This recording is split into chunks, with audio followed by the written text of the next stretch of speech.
Eu referi que tinha uma ideia do caso, de facto, porque duas crianças gêmeas ficam sempre na memória mesmo, e de facto tinha ideia do tratamento ou do não tratamento, tinha ideia da referência às duas crianças.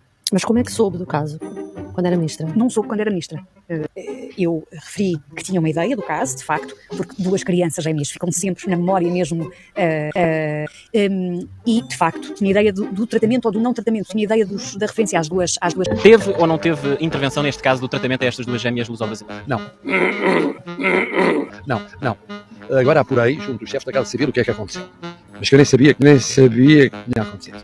Chegou o pedido e depois de ter apurado o que se passava, entendeu-se que era uma questão particularmente relevante, mas complexa, e foi decidido mandar duas cartas. Uma para o chefe de gabinete do Primeiro-Ministro. Eu sobre isso, tinha a dizer, disse no dia 4 de novembro. Vai esperar pelo fim das investigações, mas não acha que já será muito tarde? No dia 4 de novembro, disse isso mesmo. Não, eu espero pela investigação, porque respeito sempre todos os processos e não pronuncio sobre ele. Naturalmente que, como em tudo na vida, se vier a aparecer alguém que diga que eu o contactei ou que fiz qualquer pressão ou empenho ou pedido, como eu disse, aí eu sou o primeiro a ir a tribunal para esclarecer isso. Até lá, não aparecer. Ora bom, o que é que se apurou? Apurou-se que no dia 21, o doutor Nuno Rebelo de Sousa, meu filho, me enviou um mail em que dizia que um grupo de amigos da família das duas crianças gêmeas se tinha reunido e estava a tentar, a todo o trânsito, que elas fossem tratadas em Portugal. E o doutor Nuno Rebelo de Sousa, meu filho, dizia, é possível saber se há resposta possível ou não há resposta possível sobre a matéria. No mesmo dia, eu despachei para o chefe da Casa Civil. O chefe da Casa Civil enviou, como enviava sempre, e foram centenas, se não milhares, de casos que chegavam, para o chefe de gabinete do Sr. Primeiro-Ministro. Olhando para os factos, não há aqui facto que envolva o mínimo de favorecimento de quem quer que seja. Aliás, é assim que eu trato todo. Marcelo Rebelo de Sousa começou por dizer ontem que, afinal, recebeu um e-mail do filho Nuno. A nós, a equipa de investigação da TV, tinha dito claramente que chegou qualquer coisa à Casa Civil, tinha uma vaga memória disso, mas nunca Mas que lá não tinha participado. Nunca por ele. Portanto, esta é a primeira contradição evidente. Mas agora vamos passar aqui a ver a cronologia. Marcelo Rebelo de Sousa, outra das coisas que diz ontem é que a sua baliza temporal na qual intervém entre dia 21 de outubro e 31 de outubro são os 10 dias em que ele diz que acontece tudo e que a partir daí não faz ideia e passa as culpas para o Governo. A TV e a CNN estão em condições de avançar e vão mostrar hoje no Jornal Nacional e-mails trocados entre a família destas gêmeas e o Hospital Dona Estefânia que remontam a 14 de outubro. Ou seja, anterior a 21 de outubro. E estes e-mails vão demonstrar porque é que o filho de Marcelo Rebelo de Sousa teve necessidade de ligar ao pai. Marcelo Rebelo de Sousa ontem, a determinado momento, fala na Dona Estefânia, mas eu imagino que para a maioria dos portugueses tenha passado dos pingos da chuva e as pessoas nem terão percebido bem porque não falou na Dona Estefânia, porque isto tudo é um caso que se desenrola no Santa Maria e até hoje Dona Estefânia não tinha surgido aqui na equação. A verdade é que tudo começa na Dona Estefânia e o problema é a resposta que a Dona Estefânia dá. A Dona Estefânia o que diz é nós não vamos poder dar uma resposta positiva por duas razões. Estas gêmeas têm mais de um ano e este Zolgensma, um medicamento à época mais caro do mundo, só é aplicado, só tem terapêutica adequada para crianças até aos 8 meses, elas já não tinham, e além disso nós temos sérias reservas, porque não há evidência científica de que crianças que estejam a tomar um medicamento de Spinraza, que elas estavam a fazer no Brasil, beneficiassem da toma de outro medicamento. E é isto que faz com que, de repente, o filho envie o e-mail para o pai, a 21 de outubro. A 21 de outubro, E sim. Marcelo Rebelo de Sousa explica que o filho lhe pergunta se não poderiam ver, se era mesmo assim.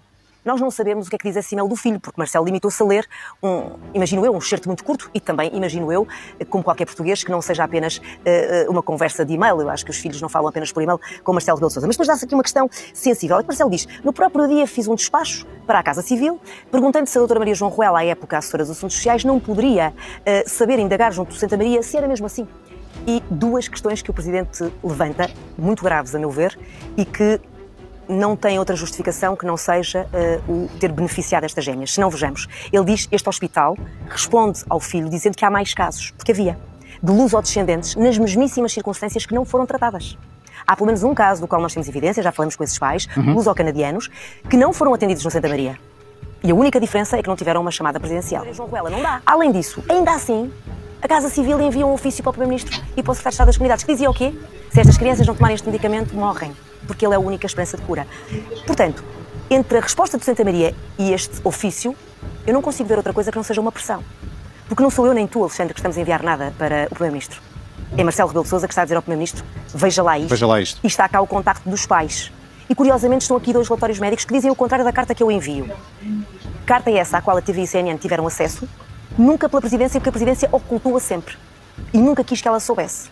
E só depois dela ter vindo a público, na passada quinta-feira, é que Marcelo Rebelo de Sousa dá esta conferência de imprensa, precisamente na véspera de hoje o médico Levi Gomes, que muito contribuiu para esta investigação, ser ouvido na IGAS, onde foi entregar todos os e-mails que tem e que documentam que, de facto, havia razões no hospital para se suspeitar e se dizer à boca cheia, não boca pequena, que havia uma cunha.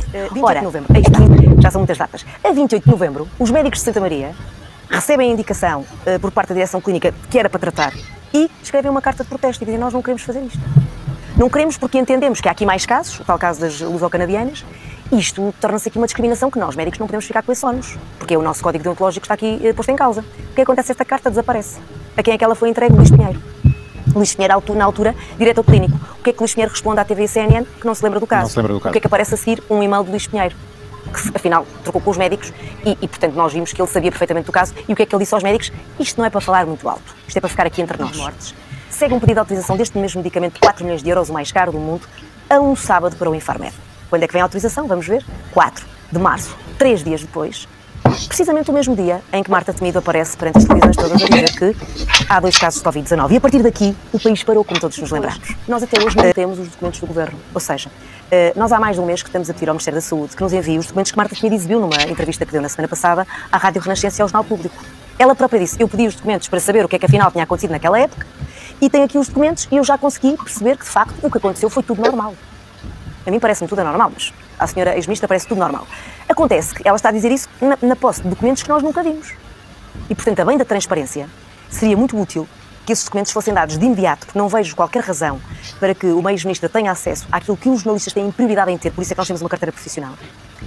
E que estejamos aqui neste limbo de termos Marcelo Rebelo de Sousa a dizer: eu sei a minha intervenção dia 31 de outubro, jogo de passa-culpas, a partir daí não faço ideia do que é que o Primeiro-Ministro e os ministros fizeram, mas em boa análise, em última instância quem deu este medicamento foi a Santa Maria. Em boa análise e em português corrente, quem se vai fritar serão os médicos, porque eles é que no fundo acabaram de passar a prescrição. Este medicamento teve que ter uma prescrição médica.